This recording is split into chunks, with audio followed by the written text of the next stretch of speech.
नमस्कार देवी सज्जनों, welcome to magnet brains. मैं हूं आपका maths mentor Rahul and students, जैसा कि आपको पता है हम लोग आजकल हमारी जो क्लास 8 की एनसीईआरटी है उसकी जो बड़ी दीदी हैं आदरणीय एग्जाम्पलर जी हैं, जो कि हमें बहुत सारा मैथ सिखाती हैं, बहुत सारे कॉन्सेप्ट्स को हमें सिखाती है और हमारे दिमाग की नसों को खोल देती हैं, उसमें रक्त प्रवाह बढ़ जाता है because we are doing lot of tough questions and conceptual questions. तो उसी हमारी जो प्रथा है उसको आगे बढ़ाते हुए आज हम कवर करने वाले हैं हमारा 9th chapter of the exemplar which is comparing quantities. अब जो चीज आपको यहां पे ध्यान रखनी है कि ये चैप्टर आपकी एनसीईआरटी जो असल वाली है, जो एक्चुअल वाली एनसीईआरटी है, उसमें 8th चैप्टर है, बट यहां पे थोड़ा सा चैप्टर्स का नंबर अलग अलग है, तो यहां 9th चैप्टर हो जाता है वो कंपेयरिंग क्वांटिटीज। चैप्टर का नाम सेम है, कॉन्सेप्ट भी सेम है, बस आपको क्या करना है, क्वेश्चन को सॉल्व करना है और हमारे चैप्टर को कंप्लीट करेंगे हम साथ में। चलिए समय वेस्ट नहीं करेंगे, हम लोग स्टार्ट करेंगे। हम पहले थोड़ा सा कॉन्सेप्ट रिव्यू कर लेते, देख लेते हमने क्या क्या पढ़ा था इस चैप्टर में इंपॉर्टेंट, एंड देन उसके बाद फिर हम क्वेश्चंस को स्टार्ट करेंगे with examples first, then we would move to the exercise questions. चलिए तो let's start. The first point that we have is about discount. तो बिफोर लर्निंग अबाउट डिस्काउंट हमने इस चैप्टर में पहले क्या पढ़ा था, पहले हमने परसेंटेज एंड रेशियो का थोड़ा सा बेसिक हमने रिवाइज किया था, जो कि हमारा 6th-7th में हमने पढ़ा है, तो उसको थोड़ा सा रिवाइज करके अभी हम 8th में आने वाले मेन कॉन्सेप्ट, जहां पे हम discount, taxes, selling price, cost price, उस सब की ओर ध्यान देंगे। ठीक है, तो सबसे पहले हमें पढ़ना है डिस्काउंट, जिसको हम लोग हिंदी में क्या कहते हैं, छूट कहते हैं। मतलब हमें जब कोई चीज खरीदते हैं तो हमें जो एक्चुअल प्राइस है किसी चीज का उससे कम पे करना पड़ता है, और जब खुशी मिलती है तो उस खुशी के पीछे की वजह क्या होती है, डिस्काउंट होती है। जैसे हम कई बार पेपर में देखते हैं 10% ऑफ, 20% ऑफ, 50% ऑफ, तो जो ऑफ है वो बेसिकली क्या है, डिस्काउंट ही है आपका। क्या होता है discount? It is reduction given on the marked price. ठीक है, सबसे पहले तो सर मार्क्ड प्राइस क्या होता है, किसी भी आर्टिकल की, किसी भी सामान की, कपड़े हो, जूते हो, चप्पल हो, बर्तन हो, कुछ भी चीज हो, उसकी जो एक लिखा होता है, एक पर्ची चिपकी होती है जिसमें लिखा होता है कि ये इतने की है, that is the mark price. ठीक है, उसको बहुत लोग एमआरपी भी बोलते हैं, मैक्सिमम रिटेल प्राइस, वो भी आप कंसिडर कर सकते हैं, पर हमारे सवालों में उसे मार्क्ड प्राइस कहा जाता है। मतलब इतने पे ये मार्क्ड है, इतने पे इसको भी रखा गया है, इसके बाद जो भी डिस्काउंट मिलेगा उतने पे आपको आप खरीद सकते हैं। डिस्काउंट कैसे निकालते हैं? तो भाई डिस्काउंट होता है mark price minus sale price, मतलब कितना लिखा था, कितना आपको पहले कहा गया था और कितने में बिका, उसके बीच का डिफरेंस। उदाहरण के तौर पे जब हम लोग अपनी माताजी के साथ शॉपिंग करने जाते हैं तो उनके पास एक ये बहुत ही अच्छी सुपर पावर है कि वो हर चीज में नेगोशिएट करके डिस्काउंट ले लेती है। तो शॉपकीपर ने बोला 500, माताजी शुरू होती है 100 रुपए से, मतलब मेरी मम्मी तो खासकर तो 500 से 100 पे आ जाती हैं। देन डील करते करते वो सेम चीज जो शॉपकीपर 500 की बोल रहा था वो 300 या 250 में ले आती है। तो ये जो डिफरेंस आया, दिस इज द डिस्काउंट। तो हमने क्या किया भाई, मार्क था वो 500 रुपए पे और हमारी माताजी ने अपनी सुपर पावर्स का यूज करके खरीद लिया वो 250 रुपए में, तो ये जो गैप है, बीच का डिफरेंस है, दिस इज द डिस्काउंट। ठीक है, कि 250 रुपए का डिस्काउंट मिला, 250 रुपीज का डिस्काउंट मिला। ठीक है, काफी जगह पे डिस्काउंट परसेंटेज के फॉर्म में दिया जाता है, तो कैसे होता है वो, तब उस केस में हम क्या करते हैं, discount equals to discount percent of the marked price. उदाहरण के तौर पे अगर शॉपकीपर बोलता है कि आपको ये 500 रुपए की चीज पे, सॉरी यहां पे 500 रुपए की चीज पे आपको 20% डिस्काउंट मिलेगा। ठीक है, तो भाई किसकी चीज पे मिल रहा है, कितने की चीज थी, 500 रुपए की, उस पे कितना डिस्काउंट है, 20%। तो हम क्या करेंगे, हम पहले ये 20% निकालेंगे, फिर हमें डिस्काउंट का अमाउंट मालूम चलेगा, जो कि ये है परसेंटेज, ये अमाउंट नहीं है, फिर डिस्काउंट का अमाउंट माइनस हो जाएगा हमारे एक्चुअल इनिशियल अमाउंट से, मार्क्ड प्राइस से, और हम अपना फाइनल प्राइस निकाल सकेंगे। कुछ इस तरीके से 20% बोल रहा है, मतलब 100 रुपए डिस्काउंट मिलेगा, 20% ऑफ 500। ठीक है, तो बचा कितना, तो 400 रुपए हो गई सेल प्राइस, ये हो गई मार्क प्राइस। तो पहले हमने सब्ट्रैक्ट करके डिस्काउंट निकाला था, अब हमने परसेंटेज का उपयोग करके डिस्काउंट निकाला कि वो 20% था। तो अलग अलग केसेस में, अलग अलग जगह पे, अलग अलग तरीके से आप डिस्काउंट निकाल सकते हैं, डिपेंडिंग ऑन कितनी जानकारी आपको दी गई है। ठीक है, चलिए ये हो गया डिस्काउंट की कहानी यहां पे खत्म। अगला है हमारे पास एक एडिशनल एक्सपेंसेस का टॉपिक। नो, ये एडिशनल एक्सपेंसेस क्या होता है बेसिकली, तो जब भी कोई शॉपकीपर कोई सामान खरीदता है, उदाहरण के तौर पे उसने सेकेंड हैंड लिया या फिर कुछ ऐसा था कि जो कि थोड़ी सी रिपेयरिंग चाहिए थी जिस चीज में, तो ऐसे एडिशनल एक्सपेंडिचर, या फिर अब शॉपकीपर सामान खरीदेगा होलसेल मार्केट से, ठीक है, और उसको सेल करेगा आके अपने उसकी जो शॉप है वहां पे, तो होलसेल मार्केट से अपनी शॉप तक आने के जो वो चार्जेस लगाएगा, ट्रांसपोर्टेशन हो गया, हो सकता है उसने टेम्पो ट्रॉली जो भी किया हो उसके चार्जेस, ठीक है, या फिर वो खुद गाड़ी से गया हो तो उसके चार्जेस, तो ये वाले जो एडिशनल एक्सपेंस होते हैं, जो एक्स्ट्रा आप करते हो, उनको हम लोग कैसे ट्रीट करते हैं वो इस पॉइंट में हम देखने वाले हैं कि made after buying an article, तो किसी चीज को खरीदने के बाद जब आप कुछ खर्चा करते हैं उस चीज से संबंधित, कल को ये नहीं कि सामान खरीदने गए और रास्ते में समोसा खा के आ गए तो वो भी जोड़ दिया, नहीं, वो सामान से संबंधित नहीं है, ठीक है, वो आपके पर्सनल एक्सपेंडिचर है, वो अलग हो जाएगा, पर उस सामान को लाने का, ले जाने का, उसकी रिपेयरिंग का अगर आपने कुछ खर्चा किया है तो वो इंक्लूड किया जाता है कॉस्ट प्राइस में। क्या किया जाता है? इंक्लूड किया जाता है कॉस्ट प्राइस में, और उनका नाम क्या होता है? उनको सामान्य भाषा में कहते हैं ओवरहेड एक्सपेंसेस। उदाहरण के तौर पे transportation charges, repairing charges, paint कराने के चार्जेस। सपोज आपने कोई कूलर लिया, एयर कूलर, ठीक है, वो बहुत पुराना था तो आपने उसको पेंट करवा के नया एकदम चमकदार बना दिया, तो वो जो पेंटिंग के चार्जेस है उनको हम क्या बोलते हैं? ओवरहेड एक्सपेंसेस बोलते हैं। और आपकी जो कॉस्ट प्राइस होती है वो कैसे डिसाइड होती है? वो डिसाइड होती है cost price is equal to buying price plus overhead expenses, मतलब जितने में खरीदा प्लस आपके जो भी एक्सपेंसेस हुए। उदाहरण के तौर पे अगर आपने सपोज कोई एयर कूलर खरीदा 500 रुपए का, ठीक है, कितने का? 500 रुपए का आपने एयर कूलर खरीदा, ठीक है, तो यहां पे हमने लिखा 500 रुपए का एयर कूलर, 100 रुपए लग गए उसकी रिपेयरिंग में, 75 रुपए लग गए उसकी पेंटिंग में, और मान लो 125 रुपीज लग गए उसके ट्रांसपोर्ट में, ठीक है, मतलब उसको लाने ले जाने में। तो ये सारे जो आपने एक्सपेंसेस किए इनको हम कहते हैं ओवर एक्सपेंडिचर। कैसे? कौन कौन से? रिपेयरिंग, ठीक है, पेंट और ट्रांसपोर्ट। मैंने 3 एग्जांपल लिख दिए यहां पे आपके लिए, ठीक है। इन सबको हम कहते हैं ओवर एक्सपेंसेस, और इन सबको ऐड करके जो फाइनल अमाउंट आएगा उसको अब मान लीजिए कितना आएगा? 5, 6, 7, 1, 8, 800 रुपए जो आपका आएगा, ये आपकी कॉस्ट प्राइस है, ये नहीं, ठीक है, इस बात का ध्यान रखना। तो जब भी आप प्रॉफिट या लॉस कैलकुलेट करेंगे तो कॉस्ट प्राइस आपको करेक्ट निकालनी है, तभी आप करेक्ट प्रॉफिट या लॉस निकाल पाएंगे। चलिए, उसके अलावा टैक्सेस का हमें सिखाया गया था इस चैप्टर में। कौन कौन से टैक्सेस? बेसिकली आजकल सेल्स टैक्स, जीएसटी सब इवैल्यूएट होता है, सबका कॉन्सेप्ट एक ही है। उदाहरण के तौर पे सेल्स टैक्स की बात करें अगर हम, is the charge on the sale of the item by the government and is added to the bill amount. जो भी आपका बिल अमाउंट बना, उदाहरण के तौर पे आपने किसी रेस्टोरेंट में कभी खाना खाया होगा, आप जाते हैं अपने माता पिता के साथ, तो उनका बिल देखना कभी, तो उनका सपोज सब खाने पीने का, मतलब दाल, रोटी, चावल, सब्जी, इन सबका जोड़ के अगर 600 रुपए हुआ है तो वो 600 रुपए लिखते हैं। उसके बाद उसमें लिखा जाता है कि भाई साहब आपके एक्स्ट्रा टैक्सेस लगेंगे, मान लो 10%, तो 60 रुपए, तो बिल कितना हुआ? 660। तो जब पूरा काम हो गया, पूरा ट्रांजैक्शन हो गया, सबसे लास्ट में जोड़ा जाता है टैक्स, ठीक है। जैसे अब यहां पे आपको कई बार अगर दिया होता है कि सपोज कोई चीज बिकी है 770 रुपए की, कितने की? 770 रुपए की, तो उसमें कितना टैक्स था ये आप कैसे पता लगाएंगे? तो आप पता लगा सकते हैं यूजिंग कि कितना परसेंट टैक्स उन्होंने लिया था, 10%, 20%, 50%, जितना भी लिया था उसके हिसाब से आप कैलकुलेट कर सकते हैं, ठीक है। चलिए लास्ट पॉइंट और देख लेते हैं। दीज डेज, मतलब आजकल, however the selling price is known as MRP. MRP जो बहुत काफी कॉन्सेप्ट यूज होता है, हर एक चीज की एमआरपी गवर्नमेंट फिक्स करती है।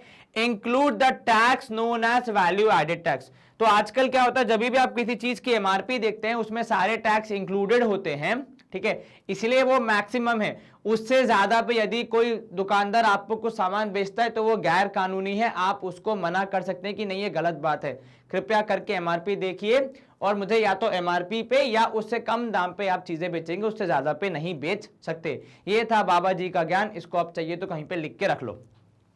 चलो यहां पे हम कर रहे हैं स्क्रीन को क्लियर और मूव करेंगे अगले पार्ट की ओर, ठीक है। नेक्स्ट हमें पढ़ना है इंटरेस्ट का। थोड़ा सा कॉन्सेप्ट हमने पढ़ा था इस चैप्टर में, काफी अच्छा इंपॉर्टेंट पार्ट है हमारा, ठीक है। तो हमने सिंपल इंटरेस्ट तो शायद पहले पढ़ा ही है, यहां पे जो फोकस था वो कंपाउंड इंटरेस्ट पे ज्यादा था, ठीक है। तो जब इंटरेस्ट को आप एनुअली कंपाउंड करते हैं, ठीक है, तो इंटरेस्ट कैसे कैलकुलेट होता है? वो प्रीवियस ईयर के अमाउंट पे हो जाता है। अर्थात उदाहरण के तौर पे देखो, सिंपल इंटरेस्ट में क्या होता है भाई, पहले साल आपने 100 रुपए जमा किए, ठीक है, इस पे आपको मिला 10% इंटरेस्ट, मानो 10 रुपए, तो 110, ठीक है। सेकेंड ईयर भी 10% ही मिलेगा, तो 10 रुपए ही मिलेगा, तो 120।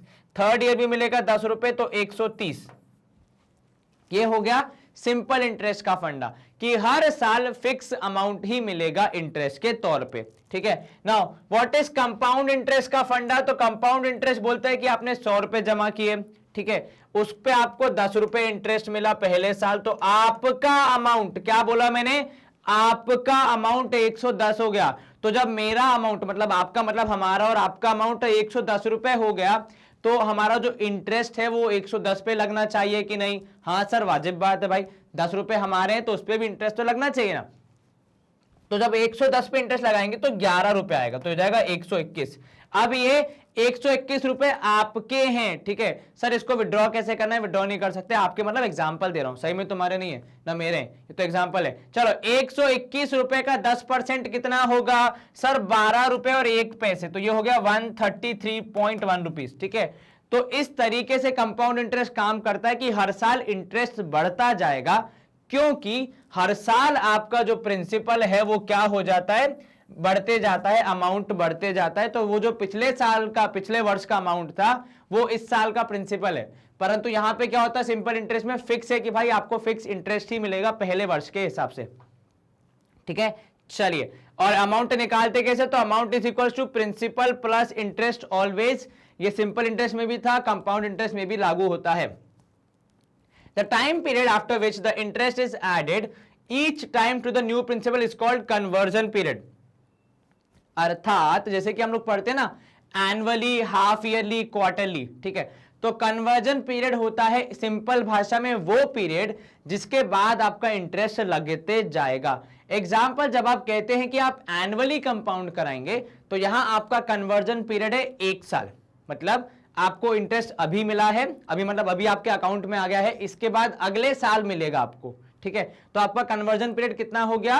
1 साल। यदि 6 माह या फिर 6 मंथ्स का अगर हम लेते हैं, हमारा जो भी क्वेश्चन है या फिर जो भी हमारा पॉलिसी है या प्लान है 6 महीने वाला है, तो आपको हर 6 महीने में इंटरेस्ट देगा बैंक। तो हर 6 महीने बाद बैंक के 4 लोग बैठेंगे, आपका अमाउंट देखेंगे, फिर आपका प्रिंसिपल निकालेंगे, उसके बाद फिर उसके हिसाब से आपको इंटरेस्ट दिया जाएगा, ठीक है। तो यहां पे ये जो 6 महीने की साइकिल होगा ये कहलाती है कन्वर्जन पीरियड। क्या कहलाती है? Conversion period. यदि क्वार्टरली दे रहे हैं आपको, तो आपका कन्वर्जन पीरियड कितना कहलाएगा? सर 3 महीने। यदि मंथली दे रहे हैं तो कन्वर्जन पीरियड कितना कहलाएगा? सर 1 महीने। क्या आपको यह समझ में आ गया? Yes sir. When the interest is compounded half yearly, ठीक है, तो यहां पे कन्वर्जन पीरियड कितना होगा? सर 6 मंथ्स, क्योंकि हर 6 महीने बाद इंटरेस्ट मिलेगा, ठीक है। देयर आर 2 कन्वर्जन पीरियड्स, ठीक है, तो 6 महीने के 2 पीरियड हो जाएंगे इन अ ईयर, ठीक है। जैसे यहां पे एग्जांपल के तौर पे आपको एक्सप्लेन किया है कि 1 साल में कितने हो जाएंगे? 2 कन्वर्जन पीरियड 6 माह के, ठीक है, जैसा कि हम लोग डिस्कस कर रहे थे। चलिए, स्क्रीन क्लियर। अब हम आगे बढ़ेंगे। यहां पे हमारे पास सारे फॉर्मूला एक बार क्विकली रिवाइज करने के लिए। तो अमाउंट यदि आपको पता लगाना है कब, जब इंटरेस्ट इज कंपाउंडेड एनुअली, तो आपका फॉर्मूला क्या है? ए इज इक्वल्स टू, तो सिंपल इंटरेस्ट में पहले इंटरेस्ट निकालते हैं फिर अमाउंट निकालते हैं ऐड करके। यहां पे आपको इंटरेस्ट अलग से निकालना है, बल्कि यहां पे तो क्या करना है, सीधे सीधे आपका अमाउंट आ जाता है कैलकुलेशन करके। तो ये एक एडवांटेज है, वहां पे आपको अलग से निकालना पड़ता है, ठीक है। तो अमाउंट कैसे निकालते हैं? तो amount is equals to principal multiplied by 1 plus R upon 100 raise to the power n, ठीक है। 1 plus R upon 100 to the power n हो जाता है हमारा फॉर्मूला फॉर एनुअली वाला पीरियड, जहां पे p इज द प्रिंसिपल, मतलब वो अमाउंट जो आपने या तो लोन लिया है या फिर आपने बैंक में जमा किया, या जो भी केस आपको दिया जा रहा है, ठीक है। r is the rate of interest and n is the time period, कितने वर्ष के लिए, कितने समय के लिए रखा गया है, ठीक है। यदि हाफ ईयरली कंपाउंड किया जा रहा है, यदि हाफ ईयरली कंपाउंड किया जा रहा है, तब क्या होता है? Sir in that case amount हो जाता है p, तो प्रिंसिपल तो सेम ही रहेगा, चाहे आप उसको 1 साल बाद वो क्या इंटरेस्ट दो या फिर आप 6 महीने बाद दो, ठीक है, कोई फर्क नहीं पड़ता। 1 प्लस आर अपॉन 200, ये कहां से आता है? तो बेसिकली इसको हम सामान्य भाषा में कुछ यूं लिखते हैं कि r अपॉन 2 होता है एंड होल डिवाइड बाय 100 होता है। तो इसको कई बार आप r/200 भी लिख सकते हैं, ठीक है। तो 1 प्लस यहां पे होता है n के साथ 2n, पावर कितनी हो जाती है 2n। सर ऐसा क्यों? तो ये फंडा समझने का जरा प्रयास करें। यहां पे देखो, जब भी आप रेट ऑफ इंटरेस्ट बताते हैं तो वो साल भर का बताते हैं, ठीक है। भाई आपका इंटरेस्ट है 10% per annum, 8% per annum, 7% per annum, तो आप साल भर का इंटरेस्ट बता रहे हैं, ठीक है। परंतु किंतु यहां पे आप कैलकुलेट 6 महीने में कर रहे हैं, तो इंटरेस्ट था साल भर का, आप बता रहे हैं 6 महीने का, तो आपको क्या करना पड़ेगा, इंटरेस्ट को 2 बराबर हिस्सों में बांटना पड़ेगा। इसीलिए रेट ऑफ इंटरेस्ट को डिवाइड बाय 2 करते हैं। क्या ये समझ में आया? क्योंकि इंटरेस्ट का जब भी हम परसेंटेज बताते हैं वो एनुअली ही बताते हैं, हमेशा लिखते हैं पर एनम। यदि मेंशन नहीं है तो बात और है, पर 99.9% केसेस में मेंशन होता है कि भाई interest is 12% per annum, 15% per annum, 2% per annum. तो पर एनम का मतलब है पूरे साल का, पर क्योंकि आप यहाँ पे कन्वर्जन पीरियड जो या फिर जो साइकिल है उसको 6-6 महीने की कर रहे हैं, तो आपको इंटरेस्ट आधा करना पड़ता है और समय डबल हो जाता है, क्योंकि एक साल में 2 6 महीने आएंगे, ठीक है। तो एक साल में 2 6 महीने, 2 साल में 4 6 महीने, 3 साल में 6 6 महीने, ठीक है। तो इस तरीके से समय हमारा डबल हो जाता है, ठीक है। परंतु हमारा ये चीजें फिक्स ही रहती है कि rate of interest is R, N is time period. तो यदि सवाल में ये वैल्यूज आती हैं कि रेट ऑफ इंटरेस्ट इतना है, समय इतना है, तो आपको डायरेक्टली पुट करके अपना आंसर निकालना है बस, ठीक है। जैसे यहां पे देखो लिखा है व्हाट इज r/200, तो r/200 है आपका हाफ ईयरली का रेट, और 2n है क्योंकि भाई साहब आपने समय को डबल कर दिया, नंबर ऑफ हाफ ईयर्स हो जाएगा, ठीक है। तो समय हो जाएगा डबल, ठीक है। तो आप ऐसे काउंट कर सकते हैं या फिर ऐसे भी कर सकते हैं कि गिन लो कितने हाफ ईयर हैं, उतनी पावर आएगी, सिंपल, ठीक है। 2n भी वही काम करता है, आप यदि गिन के करेंगे तो भी वही आंसर आना चाहिए। उदाहरण के तौर पे अगर 3 साल का है ड्यूरेशन, तो आप क्या लिखोगे 3 इयर्स, ठीक है। 3 इयर्स को जब आप 6 महीने के उसमें ब्रेक करोगे तो आएंगे 6, तो पावर आएगी 6। तो अगर आपको 2n नहीं समझ में आता है तो आप अपने मन से गिन के कितना लिखेंगे 6 लिख देंगे, कितना 6। परंतु किंतु यदि आप ऐसे फॉर्मूला यूज करेंगे तो 2n, तो n की वैल्यू है 3, बिकॉज n की वैल्यू हमेशा किस में काउंट होती है, ईयर्स में, ठीक है, एब्सोल्यूट ईयर्स में। तो n की वैल्यू है 3, तो यहां पे रखोगे 2 × 3 तो भी आ जाएगा 6। तो ऐसे करो तो भी ठीक, वैसे करो तो भी ठीक, बस आपका लॉजिक सही होना चाहिए। चलिए यहां हम करेंगे स्क्रीन को क्लियर और हम मूव करेंगे अगले प्रश्न की ओर, या अगले कॉन्सेप्ट को, डिपेंडिंग ऑन द क्वेश्चन। चलो हमारे पास अब आ गए सॉल्व एग्जांपल्स, करीब 14-15 एग्जांपल्स हम सारों को सॉल्व करके अंडरस्टैंडिंग बिल्ड करने का प्रयास करेंगे, उसके बाद हम एक्सरसाइज पे मूव करेंगे। चलिए इसका फायदा ये होता है कि हमें बेसिक मिल जाता है कि इस चैप्टर में कैसे कैसे क्वेश्चन आने वाले हैं। पहला सवाल क्या पूछ रहा है आपसे कि एक शर्ट है, अ शर्ट विथ मार्क्ड प्राइस 800 रुपए, कितना है मार्क प्राइस 800 रुपए, कितने में बेची गई 680 रुपए में बेची गई, ठीक है। द रेट ऑफ डिस्काउंट, आपको डिस्काउंट का रेट बताना है, ठीक है। तो क्या क्या इंफॉर्मेशन है हमारे पास, सर मार्क प्राइस दी है 800 रुपए, ठीक है। सर सेलिंग प्राइस दी है 680 रुपए। तो पहले हम क्या कैलकुलेट करेंगे कि सर डिस्काउंट का अमाउंट कितना है, क्योंकि दोनों अमाउंट दिए तो डिस्काउंट का अमाउंट निकालना है, वो सिंपल है, माइनस कर दो। तो यहां पे 10 में से 8 गया 2, 7 में से 6 गया 1, 120 रुपए का डिस्काउंट मिला है।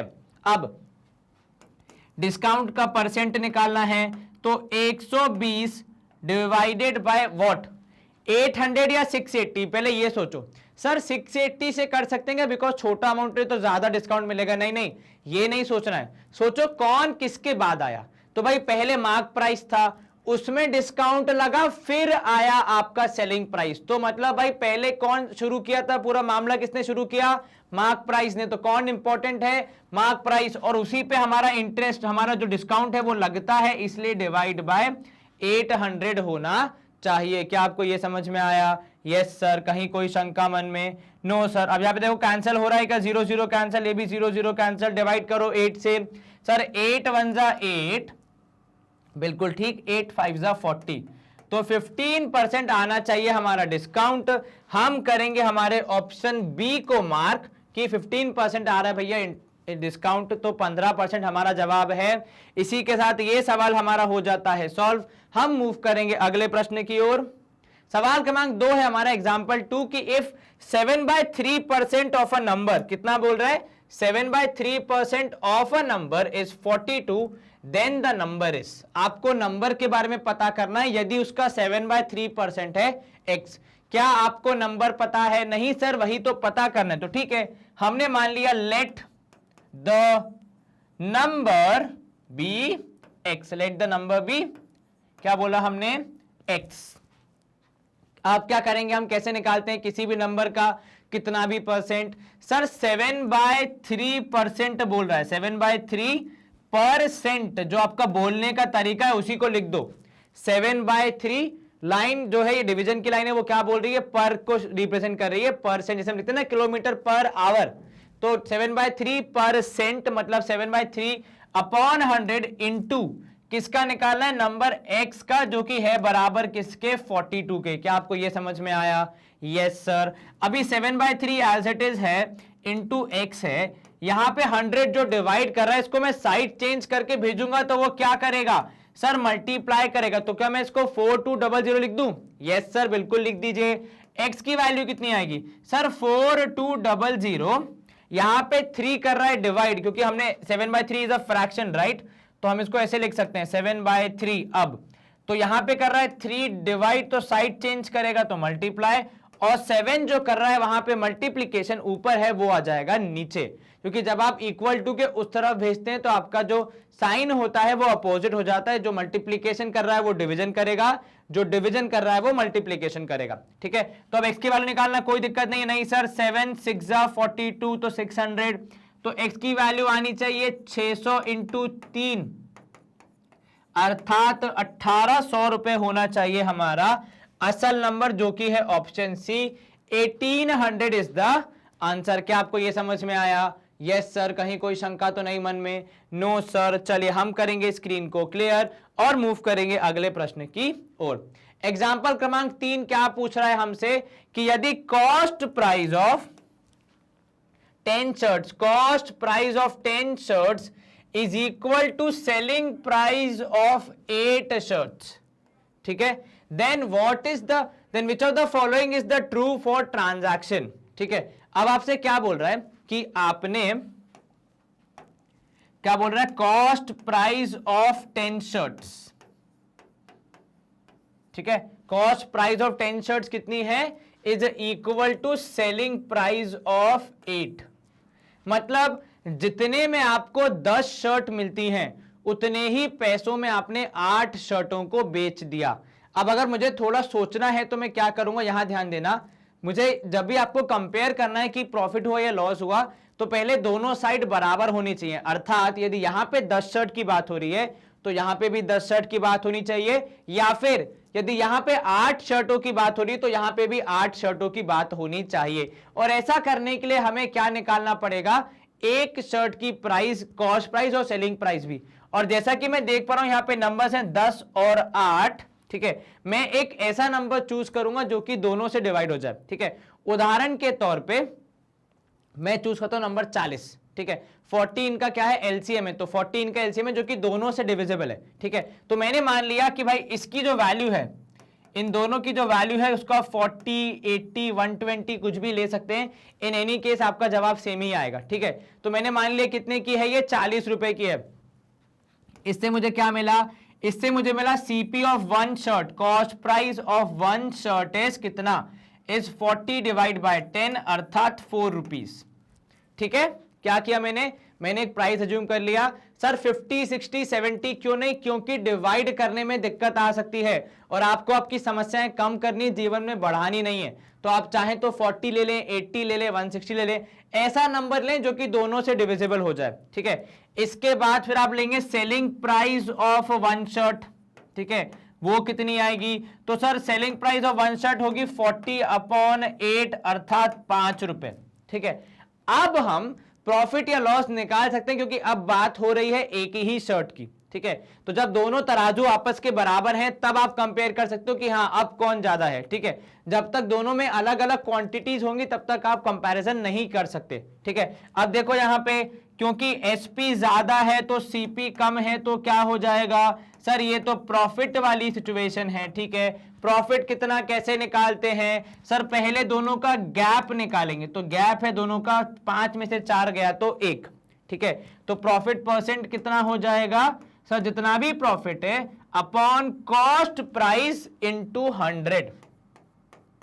Sir why cost price, why not selling price? भाई किसी भी व्यापारी के लिए, किसी भी व्यक्ति के लिए जो चीज दुख देती है सबसे ज्यादा वो होती है कुछ चीज की कॉस्ट प्राइस, क्योंकि वो आपकी जेब से जाती है। ये समझो, अगर आप व्यापारी हो तो आपको जब पैसा आ रहा है तब दुख नहीं होगा, जब पैसा जा रहा है तब दुख होगा, है कि नहीं? Yes sir. तो अभी सेलिंग प्राइस में पैसा आता है, दुख की बात नहीं है, कॉस्ट प्राइस में पैसा जाता है, तो जो दुख दे रहा है उसके हिसाब से बात करेंगे ना। तो भाई कॉस्ट प्राइस है 4 रुपए, तो वो हम एवेल्युएट करेंगे तो यहां पे आएगा 25, तो हमारे हिसाब से आ रहा है 25% प्रॉफिट, मतलब हो जाएगा ऑप्शन ए। सर यदि हम 10 शर्ट और 8 शर्ट के हिसाब से करेंगे तो तब भी करके देख लो। तो मान लो आपने निकाला क्या कॉस्ट प्राइस ऑफ 10 शर्ट्स, तो सीपी ऑफ 10 शर्ट्स आ जाएगा कितना, 4 10 40, ठीक है। What is SP of 10 shirts, तो एसपी ऑफ 10 शर्ट्स हो जाएगा 50, क्योंकि 5 रुपए की एक बेच रहे हो, 10 बेचोगे 50 रुपए, डिफरेंस निकालोगे आएगा 10 रुपए। 10/40 इंटू 100 करोगे तब भी आएगा 25%। अगर आप 8 से डील करना चाहते हैं वो भी कर सकते हैं। उस केस में क्या होगा, तो भाई 8 4 हो जाएगा यहाँ पे 32, क्योंकि 4 रुपए की एक शर्ट पड़ रही है और बेचने पे आपको मिलेंगे 40 रुपए। अब भी जब आप करोगे तो प्रॉफिट आएगा 8 रुपए डिवाइड बाय 32, क्योंकि कॉस्ट प्राइस है 32 इंटू 100। अब भी करके देख लो, आपका आंसर 25% ही आएगा। तो एक शर्ट, 8 शर्ट या 10 शर्ट, अगर आपने सही कॉस्ट प्राइस और सेलिंग प्राइस निकाला है तो फिर आपका प्रॉफिट परसेंटेज उतना ही आएगा। जितनी बार भी आप करके देख लेंगे अलग अलग वैल्यूज नहीं आएंगी। इसी के साथ हम कर रहे हैं स्क्रीन को क्लियर और मूव कर रहे हैं अगले प्रश्न की ओर। एग्जाम्पल क्रमांक 4 है हमारा कि ₹1600 1600 रुपए दिए गए थे, लेंट किए गए थे, कितने, 1600 रुपए, 1600 rupees lent at compound interest. क्या ध्यान रखना है यहाँ पे, सिंपल इंटरेस्ट नहीं है, कंपाउंड इंटरेस्ट है। कितना रेट है, 5%, आपको यह ध्यान रखना है। कंपाउंडेड एनुअली है या हाफ ईयरली, उससे भी आपका फर्क पड़ता है, तो वो ध्यान रखना है। टाइम ध्यान रखना है और आपको अमाउंट तो बताना ही है। आसान सा सवाल होगा, ज्यादा समय नहीं लगना चाहिए। कैसे करेंगे हम इसको, सर हमारा प्रिंसिपल हो जाएगा 1600, वेरी गुड।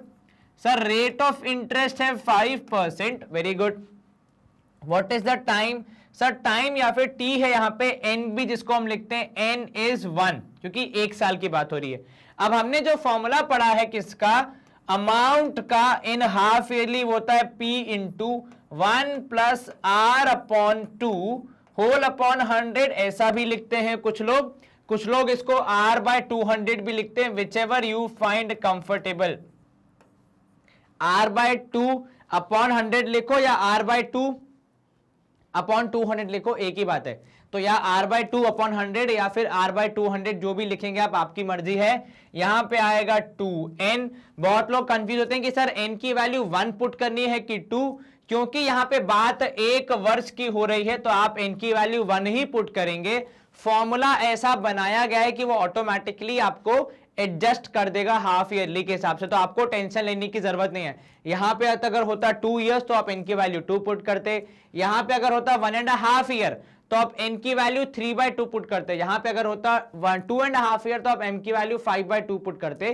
पर whatever values you are putting, आप सवाल से लेके डायरेक्टली पुट कर सकते हैं, आपको सोचने की जरूरत नहीं है, फॉर्मूला आपका ध्यान रख लेता है। तो यहां पे p की वैल्यू है 1600, बिल्कुल ठीक। 1 प्लस रेट ऑफ इंटरेस्ट है कितना, 5%, तो 5/200, ठीक है, और पावर हो जाएगी 2, बिकॉज n की वैल्यू है 1, तो 2 इंटू 1 करने पे 2 ही आएगा। अब जब आप इसको सॉल्व करेंगे तो ये होगा 1600 इंटू एलसीएम लोगे तो ये इंटू 200 और ये इंटू 1, तो ये हो जाएगा 205 ऐड करने के बाद अपॉन 200 इंटू 205 अपॉन 200, ठीक है। Yes sir. अब देखो अगर कुछ कैंसिल हो है तो सर यहां पे हो जाएगा 2 1 जा, बिल्कुल ठीक, और यहां पे हो जाएगा आपका 2 8 जा 16, ठीक है। और साथ में अगर आप कैंसिल करेंगे, ये भी 200 था जिसको आप कैंसिल करेंगे तो हो जाएगा कितना, सर हो जाएगा 100, जो कि हो जाएगा कितना यहाँ पे 2 से, तो ये हो जाएगा 400, ठीक है। आप चाहें तो 0 0 भी कैंसिल कर सकते हैं, तो 0 0 कैंसिल, यहाँ पे भी 0 0 कैंसिल। उसके बाद आप चाहें तो 4 और 100 को भी कैंसिल कर सकते हैं, फिर ये भी 5 के टेबल से कैंसिल हो रहे हैं तो वैसा कर सकते हैं। फॉर एग्जांपल यहाँ पे अगर हम करेंगे तो 5 4 जा 20, है ना, एंड 5 1 जा 5, यहां पे हो जाएगा 5 2 जा 10 और 0, ये अगर आप करेंगे तो 5 4 जा 20 और 5 1 जा 5 और यहां पे हो जाएगा 5 4 जा 20, और यहां पे ये 4 और ये 4 कैंसिल, तो इन दी एंड आपके पास बचा क्या, आपके पास बचा कि आपको बताना है व्हाट इज 41 इंटू 41, तो 41 का स्क्वायर निकालना है आपको। कैसे निकालोगे सर, मल्टीप्लाई कर लेते हैं, बिल्कुल ठीक, तो ये हो जाएगा 41, 4 1 जा 4, 4 4 जा 16, तो आंसर आएगा 1681, अर्थात कितना होगा हमारा अमाउंट, 1681 रुपीस हो जाएगा हमारा अमाउंट, और ऑप्शन सी को हम कर देंगे मार्क। क्या आपको ये समझ में आया? यस सर, कहीं कोई दिक्कत तो नहीं है? No sir. इसी के साथ हम करेंगे स्क्रीन को क्लियर और मूव करेंगे अगले प्रश्न की ओर। एग्जाम्पल क्रमांक 5 से लेकर 7 तक हमारे पास क्या करना है, हमें ऊपर देखो इंस्ट्रक्शंस में लिखा है फिल इन द ब्लैंक्स करना है, तो आपको सिर्फ एग्जाम्पल्स जो हमारे फिलअप से उनको फिल करके अपना आंसर लिखना है। पहला सवाल देखते हैं, बाय सेलिंग 50 पेन्स, ठीक है, 50 पेन को बेचकर, by selling 50 pens a shopkeeper lost the amount, तो यहां पे लॉस का मतलब क्या हो रहा है, उसको लॉस हो रहा है, same amount equal to selling price of 10 pens, ठीक है। सर ये स्टेटमेंट समझ नहीं आया, यदि ये स्टेटमेंट हम समझ लेंगे तो फिर तो हमारा सवाल हमारे लिए केक वॉक है, एकदम आसान बात है। चलो समझो ऐसे कि आपने 50 पेन बेचे, ठीक है, मुझे एक बात बताओ, अगर एक पेन का सेलिंग प्राइस, तो सेलिंग प्राइस ऑफ 1 पेन अगर x है तो सेलिंग प्राइस ऑफ 50 पेन्स कितना होगा, तो sir selling price of 50 pens हो जाएगा 50x। क्या इसमें कोई समस्या? नहीं सर। उसके बाद 50 पेन बेचने का उसको क्या हो रहा है सर, लॉस हो रहा है। क्या लॉस कितना हो रहा है ये बताया है हमें? यस सर, लॉस हो रहा है कितने सर, लॉस हो रहा है 10 पेन के बराबर, तो लॉस हो रहा है कितना, सेलिंग प्राइस ऑफ 10 पेन के बराबर, तो मतलब कितना 10x हो जाएगा। Yes sir. अब कह क्या रहा है कि आपको 50 पेन बेचते वक्त 10 पेन के बराबर लॉस हुआ, ठीक है, लॉस हुआ मतलब क्लियरली बात है कि कॉस्ट प्राइस सेलिंग प्राइस से ज्यादा होगी, तो हमारे 50 पेन का सेलिंग प्राइस तो हो गया 50x, लॉस हो गया 10x, तो क्या हम कॉस्ट प्राइस बता सकते हैं?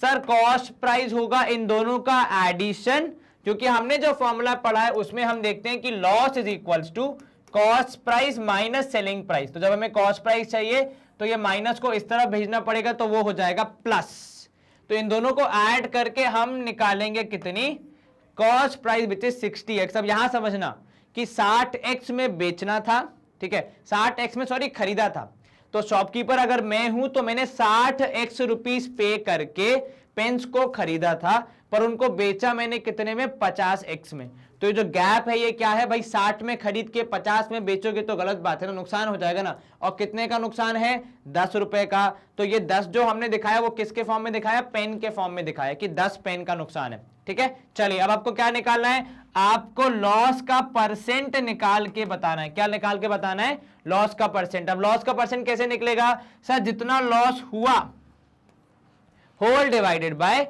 जितना हमारा कॉस्ट प्राइस था, मतलब 60x इंटू कर देंगे हम 100, ठीक है। वाई कॉस्ट प्राइस, बिकॉज उसी से पूरा मामला शुरू हुआ, पहले पेन खरीदोगे उसके बाद तो बेचोगे ना, और कॉस्ट प्राइस पे ही डिपेंड करता है कि आपका सेलिंग प्राइस क्या होगा, ठीक है, तो इसलिए कॉस्ट प्राइस बहुत इंपॉर्टेंट हो जाता है। यहां पे x कैंसिल, 0 0 कैंसिल, ये हो जाएगा कितना, 3 से जब आप कैंसिल करेंगे तो यहां पे 2 से कैंसिल करेंगे, 2 3 जा 6 और ये हो जाएगा 2 5 जा 10, तो 50/3% होना चाहिए आपका जवाब, कितना, 50/3%। क्या आपको ये कैलकुलेशन समझ में आया? Yes sir. कहीं कोई दिक्कत तो नहीं है? No sir. चलिए हम करेंगे स्क्रीन को क्लियर और मूव करेंगे एग्जांपल नंबर 6 पे। एग्जांपल 6 हमसे क्या बोल रहा है, फिल इन द ब्लैंक से फिर से ध्यान दो। The discount percent is calculated on, ठीक है, डिस्काउंट को किस पे कैलकुलेट किया जाता है सर, कागज के पन्ने पे। अरे ऐसे नहीं, वो पूछ रहा है किस प्राइस पे, कॉस्ट प्राइस पे, सेलिंग प्राइस पे, मार्क प्राइस पे, बिल प्राइस पे, कौन से प्राइस पे, तो सर डिस्काउंट लगाया जाता है मार्क्ड प्राइस पे, तो और वो कैलकुलेट भी किस पे होता है, मार्क्ड प्राइस के ऊपर ही होता है। किसके ऊपर, मार्क्ड प्राइस, MARKED, इसका मतलब वो प्राइस जो कि आपको बताया गया है, दिखाया गया है उस पर्टिकुलर कमोडिटी के ऊपर। ठीक है, इसी के साथ ये वाला फिलअप भी हो जाता है हमारा आसानी से सॉल्व। अगला फिलअप हम देख लेते हैं।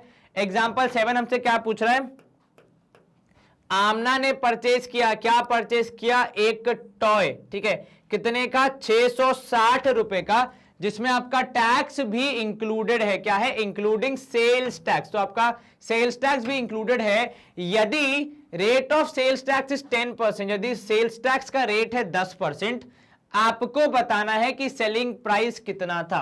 अब जरा कहानी समझना, हुआ क्या होगा सर, हुआ यह होगा कि आमना जी गई होंगी शॉप पे, उनको एक टॉय पसंद आया होगा, तो उनने कहा होगा ये टॉय कितने का है, तो शॉपकीपर ने बोला होगा कितने का, मान लो X रुपीस का। ठीक है, तो अब उन्होंने टॉय खरीद लिया, तो let selling price of toy be X। अब आमना जी ने बिल्कुल भी मोलभाव किए बिना सेलिंग प्राइस कितने का टॉय का मान लिया, X रुपीस मान लिया। अब उन्होंने टॉय ले लिया, अब उन्होंने कहा शॉपकीपर से कि इसका मुझे एक बिल चाहिए। तो शॉपकीपर क्या बोलेगा, बिल तो मिल जाएगा मैडम, लेकिन साथ में आपको टैक्स चुकाना पड़ेगा ऊपर से। मतलब जितना आपको भी अमाउंट बताया है हमने, जितना हमारा डिस्कशन हुआ है शॉपकीपर और आमना जी का, उसके ऊपर से टैक्स पे करना पड़ेगा। उन्होंने कहा ठीक है बिल्कुल पे कर देंगे, कोई दिक्कत नहीं है। अब टैक्स कैसे पे करेंगे आप, तो सर टैक्स का परसेंटेज, सेल्स टैक्स को मैं लिख रहा हूं ST%। ठीक है, कितना है, 10%। अर्थात जितनी भी सेलिंग प्राइस थी उसमें आप 10% टैक्स जोड़ के फाइनल बिल अमाउंट बताएंगे 660 रुपए। अब ये 10% टैक्स किसका, सर जहां से बात शुरू हुई थी सेलिंग प्राइस का, तो यदि सेलिंग प्राइस है X, टैक्स हो जाएगा 10% ऑफ X, क्योंकि यहीं से कहानी शुरू हुई थी तो यहीं पे कहानी कंटिन्यू होगी। तो भैया टैक्स के बाद ही तो ये अमाउंट आया, तो इसका तो कोई रोल ही नहीं है। ठीक है, मतलब एचपी और टैक्स ने मिलके तो फाइनल अमाउंट को बताया, तो फिर उसको क्या हम लोग कंसीडर करेंगे, हम लोग किसको कंसीडर करेंगे, सेलिंग प्राइस को, क्योंकि जिसकी वजह से पूरी बात शुरू हुई थी। इज इक्वल टू 660, आपने कैलकुलेशन किया, शून्य से शून्य कैंसिल, एलसीएम लिया तो 10x प्लस x हो जाएगा और नीचे रह जाएगा 10, क्योंकि यहां पे है 1, तो ये हो जाएगा 660। ये 10 नीचे बोर हो रहा है, इसको हमने साइड चेंज करके वहां भेज दिया, नंबर साथ में मल्टीप्लाई किया आपने, तो आपको मिलेगा 10x प्लस x हो जाएगा 11x, कितना 11x हो जाएगा, और यहां पे हो जाएगा 6600, x की वैल्यू हो जाएगी 6600, 11 जो कि यहां पे मल्टीप्लाई कर रहा है, साइड चेंज करेगा तो डिवाइड करेगा, तो x की वैल्यू हो जाएगी कैंसिल होने के बाद 11 1 जा 11 6 जा 600 रुपए। अर्थात उसकी सेलिंग प्राइस कितनी थी, 600 रुपए थी, 10% टैक्स जोड़ा गया मतलब 60 रुपए, और दोनों को जोड़ के 660 रुपए हमारा फाइनल बिल अमाउंट आ गया। क्या आपको यह समझ में आया, यस सर, क्या आसान था, जी सर। इसी के साथ हम करेंगे स्क्रीन को क्लियर और मूव करेंगे अगले प्रश्न की ओर। अब एग्जाम्पल क्रमांक 8 से 11 के बीच में हमें क्या दिया गया है, इंस्ट्रक्शन कि आपको ट्रू या फॉल्स बताना है, परंतु हम यहां सिर्फ ट्रू और फॉल्स डिस्कस नहीं करेंगे, हम यहां उसके पीछे की वजह और लॉजिक भी देखने का प्रयास करेंगे। पहला स्टेटमेंट क्या बोल रहा है, when the interest is compounded half yearly, the number of conversion periods in a year is 4। ठीक है, हाफ ईयरली का मतलब होता है तो एक साल में 4 आएंगे पीरियड। ठीक है, मतलब एक साल में आपको 4 बार इंटरेस्ट मिलेगा, ऐसा ये स्टेटमेंट कह रहा है। हाफ ईयरली का मतलब है 6-6 महीने के 2 हमारे टर्म्स बन जाएंगे। कितने बन जाएंगे, 2 पीरियड बन जाएंगे, तो 2 कन्वर्जन पीरियड में कितनी बार मिलेगा आपको इंटरेस्ट, 2 बार। ये भाई साहब कितनी बार कह रहे हैं, 4 बार, तो ये 4 रॉन्ग है, इसकी जगह पे क्या आना चाहिए, 2 आना चाहिए, तब होता है स्टेटमेंट ट्रू। अभी तो है स्टेटमेंट फॉल्स, FALSE, फॉल्स। ठीक है, क्या आपको ये समझ में आया, यस सर। तो एक साल में एक बार, 2 साल में 2 पीरियड, अगर हाफ ईयरली है तो 2 पीरियड, क्वार्टरली है तो 4 पीरियड, अगर सपोज मंथली है तो 12 पीरियड, अगर 15 दिन का है तो 24 पीरियड, पर डिपेंडिंग ऑन कितना टाइम है उस हिसाब से आप कैलकुलेट करेंगे। ठीक है, ऐसे रैंडमली 4 नहीं बोल सकते हम, स्टेटमेंट गलत हो जाता है। चलिए, ये हो जाती है स्क्रीन क्लियर। पहला स्टेटमेंट हमने सही से सॉल्व कर दिया है। एग्जाम्पल 9 हमारा दूसरा स्टेटमेंट क्या बोल रहा है हमसे, जरा ध्यान देना। Arnav buys a book, Arnav भैया ने एक किताब खरीदी है। ठीक है, अर्नब भैया ने क्या किया है, किताब खरीदी है कितने की, 600 रुपए की कॉस्ट है उसकी, ठीक है। If the rate of sales tax is 7%, ठीक है, तो भाई शॉपकीपर ने बोला कि अर्नब भैया किताब ऐसे तो नहीं लेके जाओगे आप, आपको बिल लेना पड़ेगा और बिल पे आपको टैक्स चुकाना पड़ेगा। तो अर्नब ने कहा ठीक है, बिल्कुल, हम इस देश के जागरूक नागरिक हैं, हम टैक्स पे करेंगे, टैक्स पे करना अच्छी बात है। तो टैक्स पे करने के बाद अर्नब जी को 642 रुपए 642 रुपीज पे करने पड़ेंगे। यहां देखो भाई कितनी है सेलिंग प्राइस, सेलिंग प्राइस है 600 रुपए, तो सेल्स टैक्स का परसेंट कितना है, 7% है। क्या हम डायरेक्ट परसेंट को ऐड कर सकते हैं, नहीं सर, सेल्स टैक्स का अमाउंट निकालना पड़ेगा। वो कैसे निकालेंगे, तो सर 7% कैलकुलेट करेंगे किसका, भाई जो किताब जितने की है उसी का कैलकुलेट करेंगे। तो 600 रुपए का 7%, 0 कैंसल, 6 7 जा 42। तो हमारा बिल अमाउंट या जो भी अमाउंट पे किया जाएगा वो कितना होगा, वो होगा 600 rupees actual selling price plus 42 rupees tax, तो 642 रुपीज हमारे क्या हो गए, बिल अमाउंट हो गया। अमाउंट पेएबल कितना होगा, 642 रुपीज, हमारा भी सही आ रहा है, अर्नब जी का भी वही आ रहा है। तो स्टेटमेंट क्या हो जाएगा सर, TRUE ट्रू हो जाएगा, सही हो जाएगा, और हमारा यहां से आगे बढ़ना भी सही हो जाएगा। तो एग्जाम्पल नंबर 9 हो गया यहां पे समाप्त। एग्जाम्पल 10 देख लेते हैं। After allowing a discount of 15%, कितना, एक डिस्काउंट मिल रहा है किसी दुकान पे या शॉप पे, कितने का, 15% का। Marked price of article of an article it is sold off ₹680। क्या बोल रहा है कि भाई मार्क्ड प्राइस पे 15% डिस्काउंट देने के बाद, ठीक है, देखो आफ्टर का मतलब क्या होता है हिंदी में, बाद, तो मार्क्ड प्राइस पे डिस्काउंट देने के बाद इट इज सोल्ड फॉर 680। तो मतलब सेलिंग प्राइस कितनी है, सेलिंग प्राइस यहां पे है 680 रुपीज, ठीक है। आपको बताना है कि आर्टिकल का मार्क प्राइस क्या 800 रुपए है। अब यहां ध्यान देना, ठीक है, मार्क प्राइस कब आता है, सबसे पहले पिक्चर में आता है, और मार्क प्राइस से आता है सेलिंग प्राइस। तो पहले हम मान लेंगे कि भाई लेट मान लिया हमने कि मार्क प्राइस बी एक्स, ठीक है। डिस्काउंट का परसेंट कितना है सर, डिस्काउंट का परसेंट है 15%, ठीक है। तो कहानी का सार क्या है सर, कहानी का सार यह है कि जो भी मार्क प्राइस थी उस पे 15% डिस्काउंट करके, तो डिस्काउंट किस पे मिलेगा भाई, जहां से कहानी स्टार्ट हुई थी उसी पे मिलेगा। तो x का 15% है जो कि डिस्काउंट है, उसको करके फाइनली वो चीज 680 रुपए की बेची गई।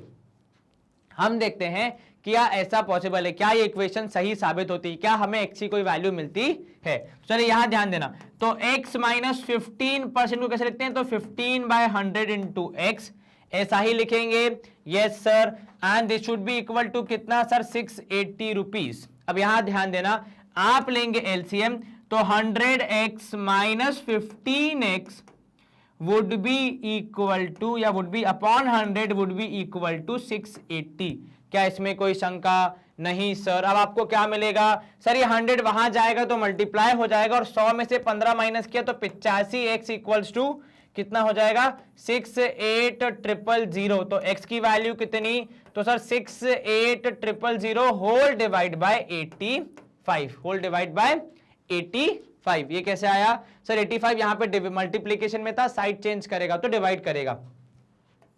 85 इंटू 8 करते हो तो आपको 680 मिलता है, करके देख लो एक बार। तो 85 इंटू 8 करने पे 8 5 जा 40, 0 यहां 4 ऊपर, 8 8 जा 64, 64 प्लस 8 करोगे तो 680 मिलेगा। तो x इज इक्वल्स टू 800 रुपए आ रहा है, अर्थात उस चीज की मार्क प्राइस कितनी थी, 800 रुपए थी, उस पे माइनस किया हमने 15% डिस्काउंट, मतलब 120 रुपए, तो हमें फाइनली कितने की पड़ी, वो 680 की पड़ी। तो स्टेटमेंट क्या हो जाएगा, स्टेटमेंट हो जाएगा TRUE, अर्थात ट्रू, सही हो जाएगा, सिद्ध, और हमें भी एकदम सही अधिकार मिल जाएगा अगले प्रश्न की ओर बढ़ने का। एग्जाम्पल नंबर 11 क्या बोल रहा है आपसे, वो भी ट्रू और फॉल्स का ही पार्ट है कि भाई साहब ओवरहेड एक्सपेंसेस, आपको याद है ओवरहेड एक्सपेंसेस क्या है, अभी हमने डिस्कस किए थे, किसी चीज को खरीदने के बाद और बेचने से पहले जो भी हमने उस चीज को बेहतर बनाने के लिए या फिर बेचने के पर्पज से जो भी हमने खर्चे किए, ट्रांसपोर्ट का खर्चा, रिपेयरिंग का खर्चा, पेंट का खर्चा, वो सब किस में काउंट होता है, ओवरहेड एक्सपेंसेस में काउंट होता है। If any are sometimes included in cost price, क्या बोलते हैं कि समटाइम्स, कभी कभी इंक्लूड करते हैं, नहीं, यदि ओवरहेड एक्सपेंसेस उस पर्टिकुलर चीज से संबंधित है। उदाहरण के तौर पे आपका नाश्ता करना आपके चीज जिसको भी आप बेच रहे हैं उससे संबंधित नहीं है, परंतु उसको ट्रांसपोर्ट करके होलसेलर के पास से अपनी दुकान पे, अपने स्टोर पे लेके आना, ठीक है, उसके अलावा उसके पेंटिंग में या फिर उसके रिपेयरिंग में कुछ खर्चा करना, ये सब हमेशा कॉस्ट प्राइस में काउंट होते हैं, कभी कभी नहीं होते। तो एक वर्ड की वजह से आपका स्टेटमेंट क्या हो जाएगा, फॉल्स हो जाएगा। यहां पे आपको क्या लिखना चाहिए सही करने के लिए कि ऑलवेज इंक्लूडेड। अगर खर्चा किया है तो इंक्लूड होगा, अगर खर्चा नहीं किया है, इफ एनी का मतलब है अगर किया है तो, अगर नहीं किया है तो नहीं होगा, जबरदस्ती कहां से लाएंगे, ठीक है। तो अगर किया है तो बिल्कुल इंक्लूड करना है, कैसा भी खर्चा हो, पेंटिंग का हो, रिपेयर का हो, ट्रांसपोर्टेशन का हो, कैसा भी हो, बस उस चीज से संबंधित होने चाहिए जिसके बारे में अपनी बात हो रही है। चलिए यहां पे हो जाती है स्क्रीन क्लियर और हम मूव करेंगे अगले एग्जाम्पल की ओर। एग्जाम्पल 12 क्या बोल रहा है हमसे, एग्जाम्पल 12 बोल रहा है अ नंबर इज इंक्रीज बाय 20%, ठीक है, एक नंबर है जिसको आपने क्या किया, 20% से इंक्रीज किया, तो अ नंबर इज इंक्रीज्ड 20%, ठीक है, and then it is decreased by 20%, ठीक है। क्या बोला आपने, पहले एक नंबर था मान लो x, उसको पहले आपने 20% से इंक्रीज किया, फिर जो रिजल्ट आया उसको आपने 20% से डिक्रीज किया। अब आपको बताना है कि नेट कितना इंक्रीज या डिक्रीज हुआ, ठीक है। अब देखो यहां पे मैं मान रहा हूं let the number be 100x। Sir 100x क्यों, क्योंकि देखो अगर आप 100x ले लोगे तो आपका परसेंटेज कैलकुलेशन इजी हो जाएगा। तो आप चाहें तो इसको केवल x भी ले सकते हैं, लेकिन फिर 20% निकालने में आपको थोड़ा डेसिमल में आंसर आएगा तो गलती होने के चांसेस ज्यादा है। यहां पे हमारे गलती होने के चांसेस कम है। तो जब ऐसा कुछ क्वेश्चन है जहां पे आपको कोई नंबर अज्यूम करना है जिसको आप इंक्रीज डिक्रीज कर रहे हैं, आप अपने नंबर को 100x मान लीजिए, ठीक है। अब क्या करना है, तो सबसे पहले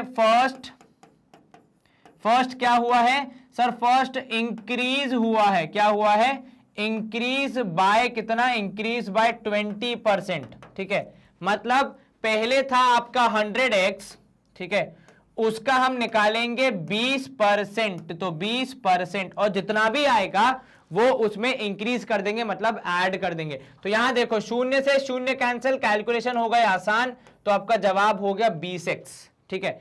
अब कितना हो जाएगा, नाउ ये क्या, न्यू अमाउंट या इंक्रीज नंबर लिख दो, आप क्या लिख दो, इंक्रीज नंबर कितना हो जाएगा सर, इंक्रीज नंबर हो जाएगा, पहले था 100x, अब आपने 20% इंक्रीज किया मतलब 20x इंक्रीज किया, तो नंबर हो गया 120x, ठीक है।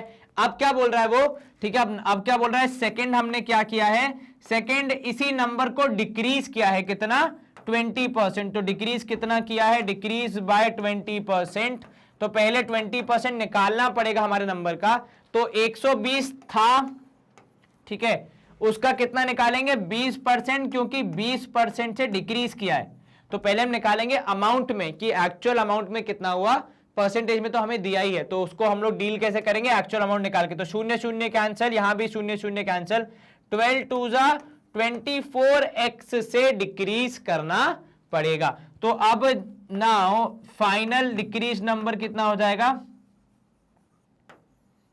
डिक्रीज नंबर कितना हो जाएगा भाई साहब, माइनस करेंगे क्योंकि हम डिक्रीज कर रहे हैं, तो पहले था 120, सर पहले तो 100 था, बिल्कुल ठीक, पर आपने डिक्रीज किसको किया, जो इंक्रीज करने के बाद जो रिजल्ट आया उसको डिक्रीज किया, तो पहले इंक्रीज किया and then it is decrease, तो पहले इंक्रीज करना है फिर जो रिजल्ट आएगा फिर उसको डिक्रीज करना है, तो यहां पे आपका जवाब आएगा -24x, तो ये आपका जवाब होना चाहिए कितना, 96x, ठीक है।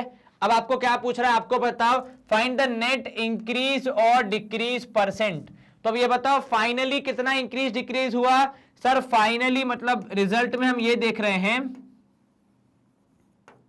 नेट इंक्रीज स्लैश डिक्रीज कितना है, सर पहले था नंबर 100x, अब बन गया 96, तो मतलब क्लियरली इट्स अ डिक्रीज, तो -4x, ठीक है। मतलब क्या है, ये डिक्रीज हो गया है क्योंकि आपने क्या देखा कि जो आपका फाइनल रिजल्ट आ रहा है वो आ रहा है 96 और पहले था 100, तो 4x का आपका डिफरेंस आ रहा है, मतलब उतना क्या हुआ है, डिक्रीज हुआ है। अब इसका परसेंटेज भी निकालना है, तो आप कैसे निकालोगे, तो सर डिक्रीज परसेंट हम कुछ यू निकालेंगे कि 4x मतलब जितना डिक्रीज हुआ, और क्योंकि आप डिक्रीज परसेंट निकाल रहे हो तो मतलब आप नेगेटिव ही काउंट कर रहे हो, तो साइन की जरूरत नहीं है। होल डिवाइड बाय किस पे कैलकुलेट कर रहे हैं, तो 100x पे कैलकुलेट कर रहे हैं, तो इंटू करेंगे 100, शून्य से शून्य कैंसिल, x से x कैंसिल, आपका जवाब आएगा 4%। तो डिक्रीज कितना हुआ है सर, डिक्रीज हुआ है 4% से फाइनली, ठीक है, मतलब दोनों चीजें करने के बाद कितना डिक्रीज हुआ है, 4% से फाइनली डिक्रीज हुआ है। इसी के साथ हम करेंगे स्क्रीन को क्लियर और एग्जांपल नंबर 12 हो जाता है हमारा सॉल्व। अगर आपको एक बार कॉपी करना है तो मैं 2 मिनट रोक लेता हूं अपने आप को। कॉपी करना है तो यहाँ पे पॉज करके एक बार स्क्रीनशॉट ले लो या फिर लिख लो, आपको जितना भी लिखना है। अगर ऐसा हो गया है तो हम बढ़ेंगे आगे। अगला प्रश्न है हमारा एग्जाम्पल नंबर 13, जो कि कह रहा है आपसे कि विशाखा जो है वो क्या कह रही है, ऑफर्स अ डिस्काउंट ऑफ 20%, ठीक है। तो विशाखा नामक कोई व्यापारी है, कोई बिजनेस वुमेन है जो कि क्या कर रही है, 20% डिस्काउंट दे रही है, ठीक है, ऑन ऑल द आइटम्स, सारे आइटम्स पे, एट हर शॉप, उनकी जो भी शॉप है उस पे, still makes a profit of 12%। तो डिस्काउंट देने के बाद भी उन्हें 12% का प्रॉफिट हो रहा है। तो आपको बताना है कॉस्ट प्राइस कितनी है यदि आर्टिकल इज मार्क्ड एट 280। तो आपको क्या दी है, आपको दिया है मार्क प्राइस कितना, 280, आपको दिया है डिस्काउंट परसेंट कितना, 20%। इनकी मदद से क्या निकालोगे सर, सेलिंग प्राइस। और क्या दिया है सर, दिया है प्रॉफिट कितना, सर प्रॉफिट परसेंट दिया है 12%। इसकी मदद से क्या निकालोगे सर, कॉस्ट प्राइस, बिल्कुल ठीक। तो पहले हम कहां से शुरू करेंगे, सेलिंग प्राइस से शुरू करेंगे। तो मार्क प्राइस है 280, ठीक है, डिस्काउंट परसेंट तो हमें पता है, डिस्काउंट परसेंट है 20, जरा डिस्काउंट का अमाउंट बताओ। तो सर डिस्काउंट अमाउंट हो जाएगा हमारा 20% ऑफ 280, कितना, 20% ऑफ 280। अब आप करेंगे इसको सॉल्व, तो शून्य से शून्य कैंसिल, शून्य से शून्य कैंसिल, 28 दूनी कितना हो जाएगा, 56, 56। डिस्काउंट अमाउंट कितना है, 56 रुपीज का डिस्काउंट मिलना चाहिए। तो सेलिंग प्राइस कितनी हो जाएगी सर, सेलिंग प्राइस हो जाएगी 280 माइनस 56, जिसका जवाब होना चाहिए 224। कितना, 224। ये तो आ गई सेलिंग प्राइस। अब प्रॉफिट है, तो प्रॉफिट कितना है भाई साहब, तो प्रॉफिट है आपका 12%। अच्छा, प्रॉफिट कैलकुलेट कैसे करते हैं सर, प्रॉफिट कैलकुलेशन का फॉर्मूला होता है प्रॉफिट अपॉन सीपी इंटू 100। क्या यहां पे हमें पता है कि सीपी कितना है, नहीं सर। तो सीपी को मान लिया हमने एक्स। क्या हमें सेलिंग प्राइस निकालने का कोई फॉर्मूला पता है, यस सर। यदि हमें पता हो चीजें तो हम सेलिंग प्राइस निकाल सकते हैं, लेकिन हमें क्या पता होना चाहिए, कॉस्ट प्राइस, क्योंकि कॉस्ट प्राइस में जब हम प्रॉफिट जोड़ेंगे तब हमें मिल जाएगी सेलिंग प्राइस, ठीक है, जो कि है कितनी, 224 रुपए। चलिए, तो कॉस्ट प्राइस है x, ठीक है, प्रॉफिट है 12%, तो वो हमें कैलकुलेट करना पड़ेगा। तो 12% into X is equal to 224। यहां लेंगे हम एलसीएम, तो ये हो जाएगा इंटू 100, ये हो जाएगा इंटू 1, तो ये हो जाएगा 100x plus 12x whole divide by 100 is equal to 224। ये जो 100 यहां डिवीजन में साइड चेंज करेगा तो क्या करेगा, मल्टीप्लाई करेगा, तो 112x हो जाएगा 22400 के बराबर। x की वैल्यू हो जाएगी 22400 whole divide by 112, whole divide by 112। अब आप कैंसिल करेंगे तो यहां पे 12 2 जा हो जाएगा, मल्टीप्लाई करोगे तो 2 जा हो जाएगा। x की वैल्यू कितनी आई, तो यहां से हमें मिला x इज इक्वल्स टू 200, ठीक है, अर्थात कॉस्ट प्राइस कितनी है, 200 रुपए। एक बार स्टार्टिंग समझते हैं क्या किया हमने। स्टार्टिंग से पहले हमें मार्क प्राइस पता थी, डिस्काउंट का परसेंटेज पता था, हमने डिस्काउंट का अमाउंट निकाला और बाद में निकाली हमारी सेलिंग प्राइस, ठीक है। सेलिंग प्राइस की मदद से फिर हम निकालने गए कॉस्ट प्राइस, क्योंकि हमें यह बताया गया था कि प्रॉफिट है 12% का, और हमें पता है कि प्रॉफिट कैसे आता है, तो भाई साहब सेलिंग प्राइस और कॉस्ट प्राइस को माइनस करते हैं तो प्रॉफिट आता है, या फिर जब हम कॉस्ट प्राइस सेलिंग प्राइस को कंपेयर करते हैं तो कॉस्ट प्राइस में प्रॉफिट जोड़ेंगे तो सेलिंग प्राइस आएगा, ठीक है। तो कॉस्ट प्राइस में हमने प्रॉफिट जोड़ दिया और सेलिंग प्राइस हमें पता थी। कॉस्ट को माना हमने x, प्रॉफिट को हमने उसी के थ्रू कनेक्ट करके सॉल्व करके अपना आंसर निकाला फाइनली कि selling price sorry cost price है हमारी 200 रुपए। सवाल में क्या पूछा था, what is the cost price, तो कॉस्ट प्राइस इज 200 रुपीज। क्या आपको यह समझ में आया? Yes sir. कहीं कोई शंका मन में? No sir. चलिए अगर आप स्क्रीनशॉट लेना चाहें या कॉपी करना चाहें तो I would wait for 2 seconds. 1 2 ले लिया आपने स्क्रीनशॉट या कॉपी कर लिया। अब मैं करूं स्क्रीन को क्लियर एंड हम मूव करेंगे एग्जांपल 14 की तरफ। एग्जांपल 14 क्या बोल रहा है आपसे, find the compound interest on 48,000। तो कंपाउंड इंटरेस्ट ऑफ रुपीज कितना है 48,000, टाइम कितना है 1 ईयर, इंटरेस्ट रेट है 8% जो कि हमारे काम का है। ठीक है, कंपाउंडेड क्या है, हाफ ईयरली है। तो क्या करेंगे हम, स्टार्ट कैसे करेंगे सर, स्टार्ट करेंगे हम प्रिंसिपल से। तो हमारा प्रिंसिपल है 48,000, हमारा रेट ऑफ इंटरेस्ट है 8%।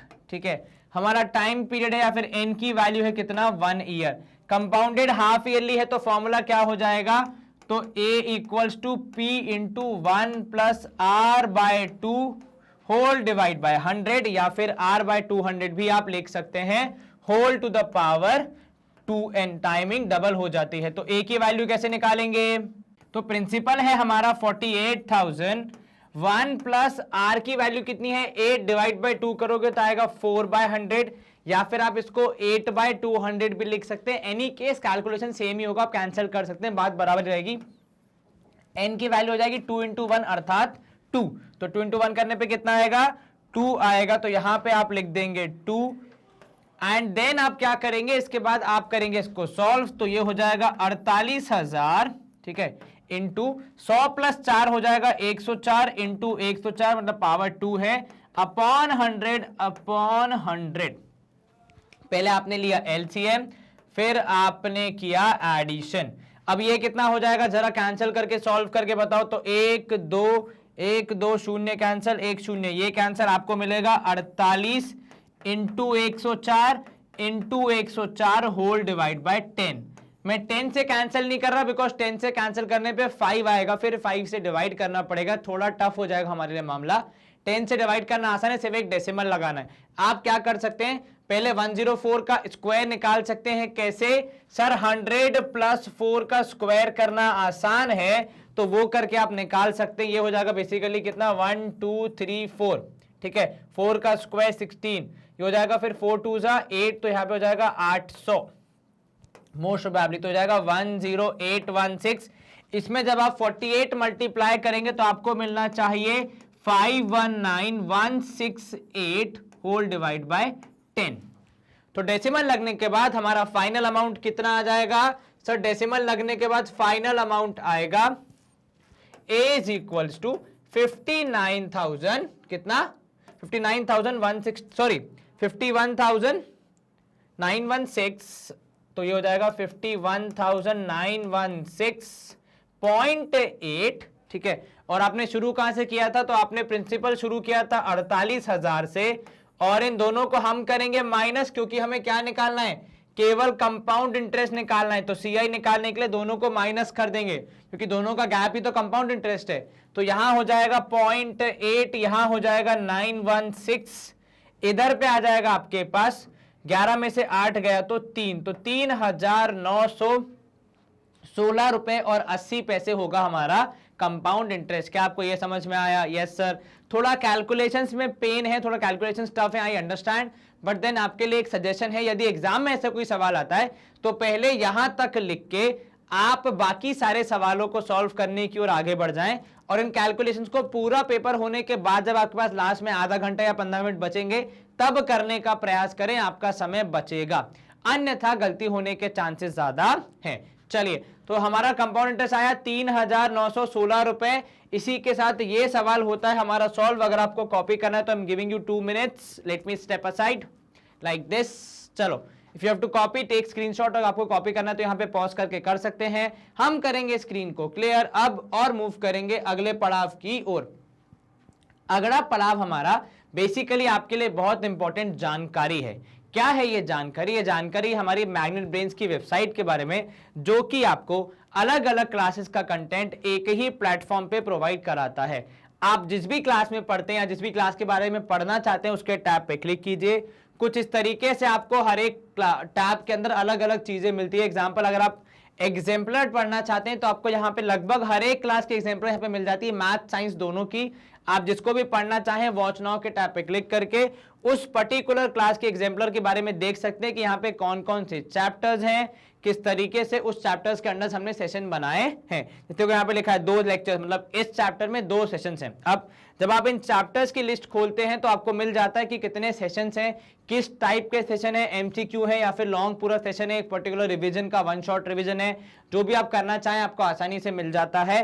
And then when you click on watch now from here, आपको यहाँ पे सारे आपके वीडियोस मिल जाते हैं जो भी आप यहाँ पे देखना चाहते हैं। अगर आपको और वीडियोस देखने हैं आप मोर वीडियोस के टैब पे क्लिक कर सकते हैं। अगला वीडियो देखना है तो नेक्स्ट वीडियो के टैब पे क्लिक कर सकते हैं। And the best part is कि यहाँ पे एडवर्टाइजमेंट और डिस्ट्रैक्शंस भी नहीं आते, जो कि अक्सर हमारे साथ होता है कि यूट्यूब पे हम कुछ अच्छी पढ़ाई की चीज देख रहे होते हैं, परंतु यूट्यूब जानबूझ के हमें कोई एक नोटिफिकेशन दे देता है कि किसी कॉमेडियन का वीडियो आया है, किसी स्टैंड अप का वीडियो आया, कोई मूवी का ट्रेलर आया है, और हम ना चाहते हुए भी उसकी ओर खिंचे चले जाते हैं और फिर घर पे हमें डांट पड़ जाती है। तो वो चीज़ यहाँ नहीं होगी, आप आसानी से अपनी पढ़ाई कर सकते हैं, कोई आपको डिस्ट्रैक्ट करने के लिए नहीं आएगा। तो यूट्यूब की जो चाल है आपको डिस्ट्रैक्ट करने की, जहां पे आप बिल्कुल निर्दोष हैं वहां पे ये ऐसा नहीं होगा। And with this we come to the end of our session. तो हमने सेशन में क्या देखा बेसिकली, तो हमने सेशन में बेसिकली एग्जाम्पलर जो है हमारी, उसका जो 9th चैप्टर था उसका श्री गणेश किया, उसको स्टार्ट किया हमने, जहां पे हमने कॉन्सेप्ट्स को रिवाइज किया, एग्जाम्पल्स को प्रैक्टिस किया एंड देन हमारे सारे कॉन्सेप्ट्स के रिवीजन को स्ट्रॉन्ग बनाया है। अगले सेशन में हम लोग इसी चैप्टर को कंटिन्यू करते हुए MCQs and fill in the blanks पे फोकस करेंगे। आपको क्या करना है, एक छोटा सा होमवर्क है, जो भी क्वेश्चन हमने यहाँ सॉल्व किए उन सबको एक बार घर पे प्रैक्टिस करना है, ताकि आपको वो सारे सवाल एकदम अच्छे से परफेक्टली आ जाएं। बाकी तो आपको पता है, वीडियो को लाइक, चैनल को सब्सक्राइब एंड यस वीडियो को शेयर करना मत भूलना। अपनी पढ़ाई करते रहना, अपना ख्याल रखना। Stay home, stay safe, take care, bye bye, good day, see you soon.